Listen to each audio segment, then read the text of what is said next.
Well, welcome to Christian Answers. This is Pastor Jeff Short, your Bible teacher and cultural commentator. We look at the news items every day, and we look at the Bible, and we try to apply Bible truths and Christian principles to the news to understand our times and understand how we are to react and live and think in these trying times. Well, today we have some sad news, and that is that another pro-life defeat has happened. And we had the first one back in 2020, the midterm elections. We thought perhaps that the people of the United States might actually be able to process the Roe v. Wade decision and make the right choice, and they didn't. And the 2022. And then we had the latest elections, and again, the pro-life side lost quite a bit of ground. So what is happening in our culture? Well, the pro-abortion, the pro-death, the culture of death proponents, the Democrats, the liberals, the leftists, whatever you want to call them, are mad and angry that the Supreme Court reversed Roe v. Wade. And so now they are pouring money and they are pouring their passion and energy and everything they have into bringing about death for babies, death for unborn. And they are pushing this cultural death to the very extremes. And we're seeing that all over the place. Every time there has been an election since the Roe v. Wade decision, the pro-life side has been defeated, and the pro-death, pro-abortion side has been victorious. And the latest one is in Ohio, where Ohio, the state of Ohio, actually voted in a constitutional measure that now enshrines abortion in that state for women at pretty much whenever they want to have an abortion. Now, as long as they can get a doctor to sign off on the abortion, abortions are now going to be totally legal in the state of Ohio. And it's going to be actually probably worse than it was under the Roe v. Wade decision back in 1973 that started the whole problem. It's going to be actually worse in Ohio for the unborn in the wombs because they will be more vulnerable to the murder and slaughter and the abortion killings than they were even under the Roe v. Wade decision. So what has turned from a day of celebration for pro-life Christians and everyone who has a moral conscience is now a sad day, and it's the second time we've been defeated at the polls. And it just shows how the American people, we once thought were perhaps pro-life. They really didn't want this to happen, but it was imposed on by the big bad courts. Now we're finding out that after about a 50-year period of brainwashing people into thinking that abortion is a human right, now a lot of the younger generation just assumes that it is a human right. And then when Roe v. Wade was abolished, when it was overturned, they reacted in horror and saying, well, wait a minute, I've been told this was a human right to abort babies, kill your babies in your womb is perfectly fine. I've been told that for 50 years, and now the court is saying it's not at a federal level going to be permitted.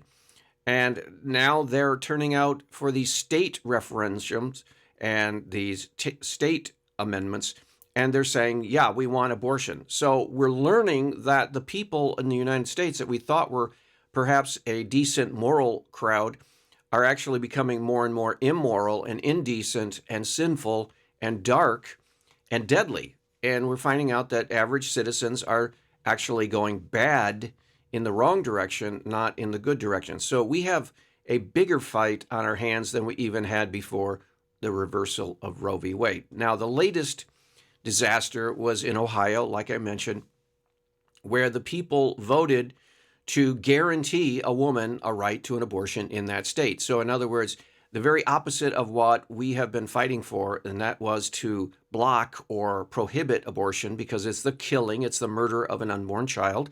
It's a moral issue.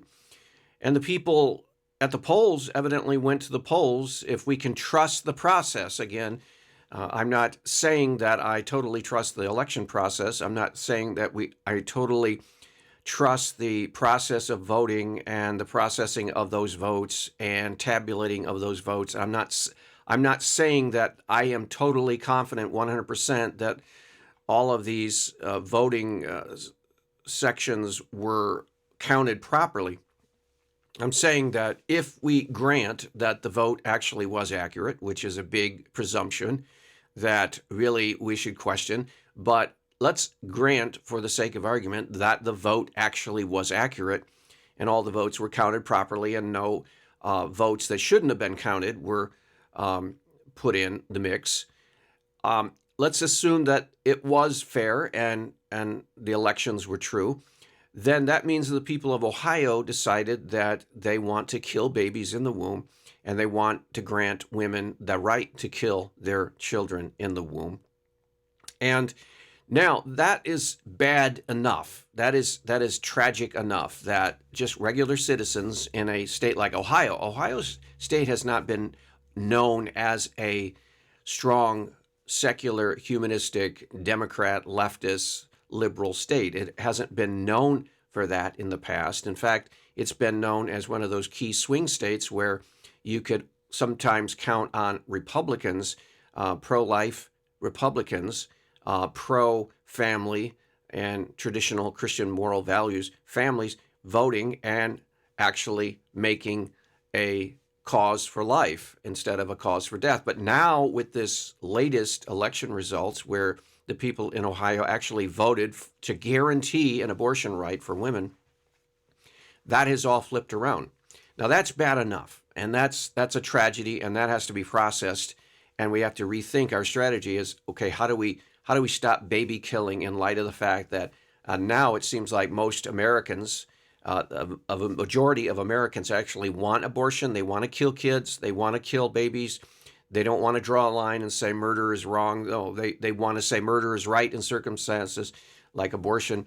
That's bad enough, and we'll have to rethink our strategy as to how to oppose the culture of death. But what is even worse is there are signs that the pro-life cause, the GOP, the Republican Party that has been staunchly pro-life for decades now, there are signs that the Republicans are actually caving in and compromising on abortion.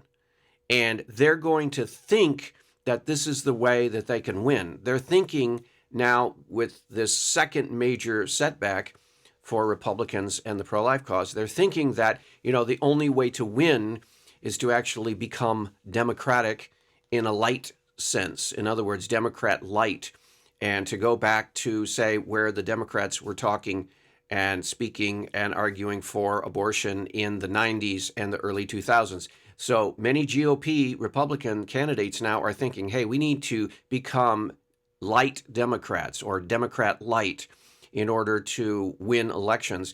And so we have to go and take a playbook page out of the playbook of, say, like a Bill Clinton way back in the 90s and talk in terms of abortion the way Clinton talked about. And this is really an alarming trend because I can tell you for one thing, I will not vote for a Republican candidate who is for abortion or who compromises on abortion. I simply will walk away from the Republican Party.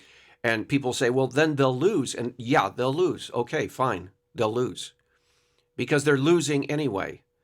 And if they compromise on abortion, they've already lost. So what's the point of compromising on abortion and then thinking that you can win that way? When you compromise on abortion, when you say that murder is not murder, you've already lost. And you're never going to get my vote. And you're going to lose Christians. And the Christian bloc that voted so heavily Republican, say in 2016 and 2020, they're going to turn away. And they're just going to not vote, or they're going to vote for some third-party candidate, which will take away from the Republican candidate, and they'll lose anyway. So you're not going to win by compromising on abortion. And yet that's the strategy that we see a lot of Republicans now turning to. For example, if you watched on Fox News recently, you will notice that Fox News is beginning more and more to pivot to a softer view on abortion. They're beginning to look and sound like the Democrats did in the late 90s and early 2000s. They're beginning to compromise, cave in on the abortion issue. They're beginning to defend pro-life less and less, and they're becoming more and more pro-abortion. One case, an example, Sean Hannity, a very popular broadcaster on Fox News. He's been there for decades. He's been a mainstay on Fox News, and he has been, generally speaking, a defender of human life and traditional Christian moral values, and he has been a voice for solid conservatism for some time. But now there's actually evidence, there's actually video proof that now Sean Hannity is beginning to parrot the talking points of the Democrats in the late 90s, early 2000s, actually quoting Bill Clinton, sounding like he's quoting Bill Clinton. I don't think he intended to quote Bill Clinton, but he's actually sounding like he's quoting Bill Clinton when in an interview he actually said that as Republicans, we need to keep abortion safe, legal, and rare. Can you believe that coming from the mouth of a so-called conservative? He's actually saying we need to change our view about abortion politically, and we need to make it safe, legal, and rare. And we need to begin finding out ways we can compromise our position on abortion and soften our position on abortion and sound more like the Democrats the way they used to talk in the late 90s and early 2000s. I remember this was a big thing for the Democrats in the era of Bill Clinton. And that is what they would talk about, is saying, yeah, we need to make abortion safe, we need to keep it legal, and we need to make it rare so it doesn't occur. So women have it as an option, but they shouldn't exercise that option, and we should hope that not very many would, but if they do decide to make that option in their life, they can be able to go someplace and not have to go to some, quote, back alley abortion. That was always the pro-abortion argument, that women are dying, women are killing themselves, are dying, bleeding out because they go to back alley abortions. And they had this stupid, ridiculous symbol of a coat hanger, and you would see this on their signs, symbolizing that women will go into back alleys and even give themselves abortion with a coat hanger just to kill their baby. They're so despising that life growing within them, so despising God's gift of life, that they would kill their baby in their womb with a coat hanger and risk bleeding out and killing in the process their own life in the process. So that was what the Democrats would always tell the pro-life movement. We need to not eliminate abortion, we need to make it safe, legal, and rare. And you can go back and hear that quote said over and over again by the pro-abortion, the Democrats, the liberals, the leftists. That was their talking point. Well, they don't talk that way anymore. They just come right out and say, it's a woman's right. She has a right to do whatever she wants to do with her body. She can kill her baby. She can butcher her body, taking it to an abortion butcher and have him butcher it. She can do whatever she wants. She's totally in control of that life as long as it's within her. Now, once it's born, they say, then it becomes a state issue. It becomes a state interest, and we need to protect that as human life. But once it's in her womb, once it's conceived and it's in her womb, she has total, absolute control over that human life, which is totally absurd. No one has totally absolute right to kill another person, whether it's in their womb or not. And so the Christian response has always been, no, it's a human life, and God gave that human life, and it deserves protection. Well, now the GOP seems to be saying, well, let's go back to the 90s and the early 2000s playbook of the Democrat liberal candidates, and let's start talking like they did. So in other words, they're buying into this philosophy where you have to be a little bit liberal and a little bit Democrat, just enough to give voters an alternative. But you don't need to be really conservative. You don't really need to conserve anything on the basis of principle or truth. You know, whether the baby in the womb or not is a human life, that's irrelevant. We just need to win. That's the GOP, this pragmatic, relativistic view. is taking hold in the Republican Party. And I'm sorry if they go that way, if these candidates start talking that way, I will totally reject the Republican Party. And they can make an argument and say, well, if you don't vote for me, well, then the Democrats will prevail. And I'll say back, well, the Democrats have already prevailed if you've caved in and compromised your principles just to hopefully win. What will the win mean? It'll be a hollow victory. It'll be a victory that's based on compromises and selling out the truth to a lie just to get a vote. And that is not what we do. So here are a number of points that are really disturbing, and it may mean that Christians have to shift away from the Republican Party if they don't start getting their talking points right and lining up with the truth and standing for something instead of caving in for everything. Here's some points. One, Donald Trump, and I did a video on this, Donald Trump is starting to talk now in terms of 15-week as the cutoff for abortion. So in other words, instead of saying we need to get rid of abortion, we need to eliminate it, it's wrong, it's killing, it's murder, baby murder in the womb, instead of eliminating abortion because it's our barbaric, immoral practice, instead of standing on principle, instead of standing on the truth, he's beginning to say, well, I'm beginning to hear people talk about and say and mention this 15-week abortion ban cutoff. And so that's probably something that we could do. We would sit down, get the pro-abortion group together and get the pro-life group together and come up with some compromise as to when would be an acceptable level of permitting abortions. And then past that point, they would not be permitted, and so on and so forth. So even Donald Trump is beginning to say, well, let's talk about a compromise on the abortion issue.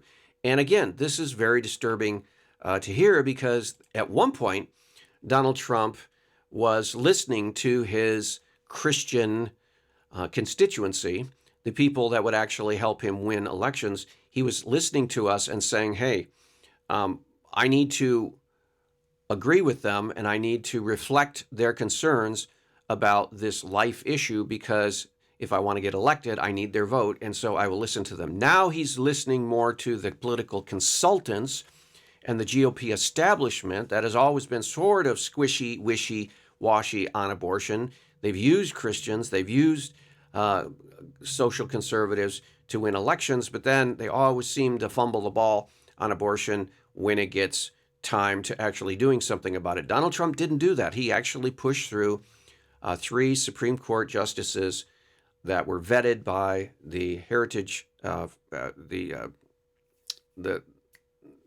conservative think tank that would, the Federalist Society, and they would vet these judges, and he actually selected from their list. So he actually followed through when he was elected the first time. Now it seems like he's coming back and he's listening to his political candidate consultants, and they are leading him to compromise, which is a bad, bad sign. Another thing is the GOP presidential election debate between 5, I think, potential candidates, including like Ron DeSantis and Nikki Haley and so forth. And Nikki Haley is now talking and in terms of saying we need to be realistic, that if we want to win in the polls, we need to compromise. And she's saying we need to just get together, get both sides, again, like a Donald Trump approach, the new Donald Trump, and say we need to sit down and come up with some compromise. And whatever compromise that both sides can come up with, that's the position she will take. So in other words, it's just totally throwing out principles of right and wrong and morality and decency, things that have been fought for 50 years since Roe v. Wade. And she's saying, well, we need to just come up with some bill that will pass Congress. That's it. And so if it means that we have to go back to a Roe v. Wade situation, fine. Or if it means we have to allow abortion during the first 5 months or 6 months, fine. In other words, she is not willing to say abortion is wrong, it's sinful, it's evil, it's barbaric, it's gruesome, and we want no part of that in our country. And it doesn't matter what the pro-abortion side says. I will never vote for an abortion allowance for the killing of an unborn child. Never. She won't say that. So she's willing to compromise away the whole entire pro-life fight in order to win elections. But again, if you win an election that you've compromised on, is that a victory? No, it's not. And this is a big issue. And this is one of the issues that motivates us as Christians to go out to the polls and vote at all, because so much of our political process has been compromised in so many other areas. For example, the so-called gay marriage. A lot of Republicans have just totally put that in the rearview mirror. They say, well, that's over, that's done. We don't need to talk about it. We don't need to debate it. It's accepted. It's the law of the land. We won't challenge it. Again, that has been just swept under the rug. And on the basis of pragmatic voting, they're saying, well, we're not going to debate that anymore. Well, they're going to try to do that with abortion, and we can't let them, because this is killing of human life. I've already mentioned that the so-called conservative network, Fox News, has badly compromised and caved in on gay marriage, and now they're going to do the same thing with the abortion issue. And you're going to see Fox News begin to pivot more and more toward a pro-abortion position. And they're going to do that simply because they think that the American people, the majority now, want abortion. Instead of trying to persuade our citizens to the moral right, to the moral good, now these places like Fox News and the establishment Republicans, and even now some of the supposed staunch conservative Judeo-Christian social conservatives, now they're compromising on it. And we saw this in Arizona. The candidate was running for governor, Kari Lake, a talk show host, conservative talk show host. Now she's beginning to talk in terms of saying, hey, in order to win, we just have to compromise on abortion. We have to take a less absolutist stand. Now, you have to remember, the pro-life movement, in the mainstream pro-life movement, the National Right to Life and the March for Life and so on, they were not as strong and as absolutist as even the moral principle and Christian values would have it. For example, they are unwilling to say that a woman that has an abortion is morally wrong. They're unwilling to say that a woman that kills her baby or takes her baby to be killed by an abortionist, they're unwilling to say that there's anything wrong and there should be any punishment for the woman, or any fine or any jail or any legal censor. They're unwilling to even say that. So they've already compromised a lot in terms of just justice on this issue by saying, yeah, you can kill your baby in the womb, but we don't want to prosecute you. We don't want to punish you in any way because you're a victim. You're a victim of a system. And so the women are innocent, even though they've committed murder and they've hired murder for hire.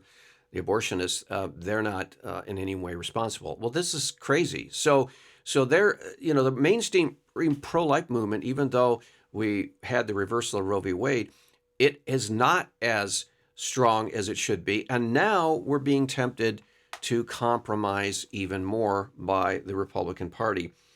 The strategy is that that the candidates now running for offices in the Republican races are supposed to downplay abortion because now they see abortion as a losing issue.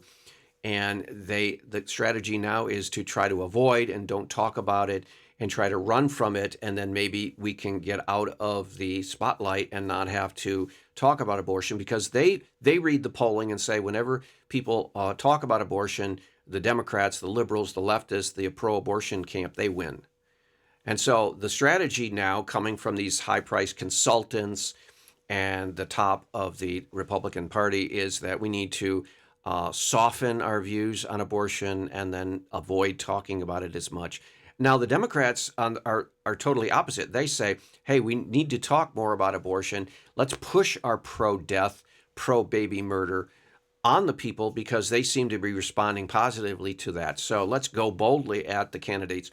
And so the Republicans are like retreating and acting cowardly and compromising their way into defeat after defeat after defeat. And the message should be not that we need to compromise, is we need to be more clear and that we need to be more persuasive and we need to make better arguments for why human life is important and that why we need to, as a nation, preserve human life in the womb. That's the message. That's what the message needs to be. We need to be stronger in our convictions, not less or weaker. We need to talk more about abortion, not less about abortion. So if the Democrats want to push abortion, great. Let's have a real talk about it. Let's show them what's actually taking place.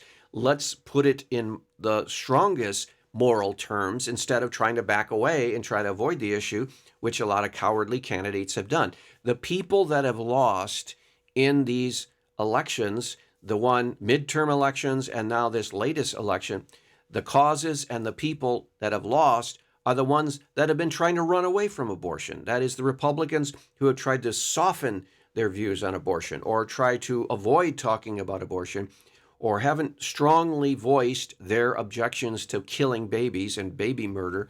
Those are the ones that have lost. So the strategy should not be, well, we need to soften more and we need to avoid talking about it more. No, that's the strategy that we lost by.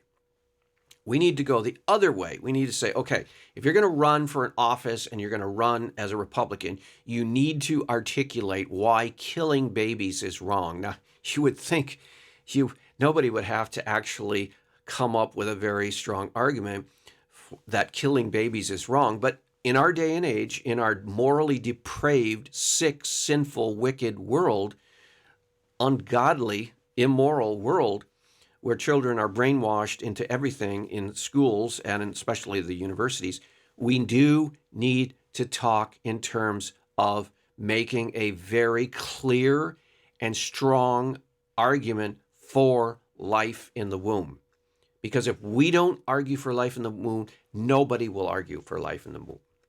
And these babies are going to continue to die as they are right now.